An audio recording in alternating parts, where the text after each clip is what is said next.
आपल्याकडे एक देवता आहे, तिचं नाव आहे षष्ठी देवता. षष्ठी देवता. आपल्याला षष्ठी देवता म्हटलं तर कळत नाही, तिचं नाव आहे सटवी. हा, हे कळतं, कारण सटवी पूजन असतं ना बाळंतिणीच्या खोलीमध्ये. ते 5 दिवस बाळंतिणीला पूर्ण झाल्यानंतर 6व्या दिवशी षष्ठी देवीची, सटवीची पूजा असते. तिला षष्ठी देवीची 6व्या दिवशी ती येते म्हणून षष्ठी देवी आहे. ती रात्री येते आणि अर्भकाच्या कपाळावर त्याचं भाकीत लिहून जाते, म्हणून त्या दिवशी रात्री बाळंतिणीच्या खोलीमधली समयी शांत होऊ देत नाहीत, कारण तिने प्रकाशामध्ये नीट लिहावं म्हणून. आता बायकांचा भाव आहे, त्याला काय करता, आणि ते आहे सांगितलं गेलंय, ठीक आहे. त्या सटवीकडे रावण झोपायला आल्यानंतर त्याचे पाय दाबायचं काम होतं.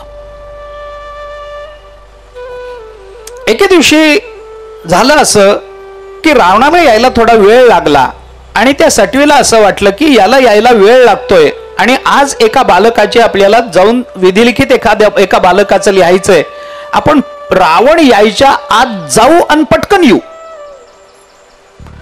म्हणून ती बाहेर पडली आणि रावण आला. ती दिसली नाही.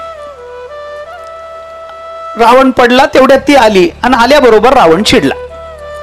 मी सांगितलेलं काम सोडून कुठे गेली होतीस? मग रावण तिला बोलला, सटवे, तिचं नावच आहे, आता मी काय करू, माझं मी काही शिवी देणारा माणूस नाही, हे नाव आहे तिचं, षष्ठी सटवी नाव आहे तिचं. म्हणून रावणाने तिला शिवी देऊन विचारलं, सटवे कुठे गेली होतीस? मग त्यांनी सांगितलं, मला असं असं काम दिलेलं आहे ब्रह्मदेवाने, त्यामुळे प्रत्येक बालकाच्या कपाळावरती त्याचं भाकीत मला लिहावं लागतं. रावण म्हणाला, सगळ्यांच्या कपाळावर तूच लिहिते? हो. माझ्याही कपाळावर तूच लिहिलं असशील?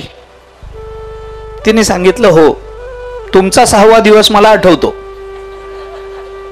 मग रावणाने तिला हे अद्भुत रामायणात फार अद्भुत सांगितलंय. मग रावणाने तिला विचारलं, माझ्या कपाळावर जर तू भाकीत लिहिलं असशील तर मग मला बाकीचं काही सांगू नको, माझं मरण कधी आहे तेवढं सांग. माझं मरण कधी आहे तेवढं सांग.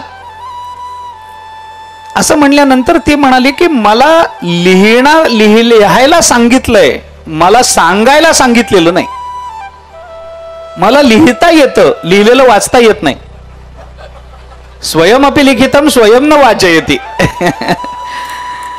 मला लिहिता येतं पण वाचता असं कसं होईल? मला लिहिता येतं, कपाळावर मी लिहिते, पण मला सांगता येत नाही, मला वाचता येत नाही. तो म्हणाला, तसं चालणार नाही, तू माझी दासी आहेस ना, बऱ्या बोलानं सांग मला. ती म्हणाली, मला खरंच ती परवानगी नाही आहे, पण मी तुम्हाला एक युक्ती सांगते.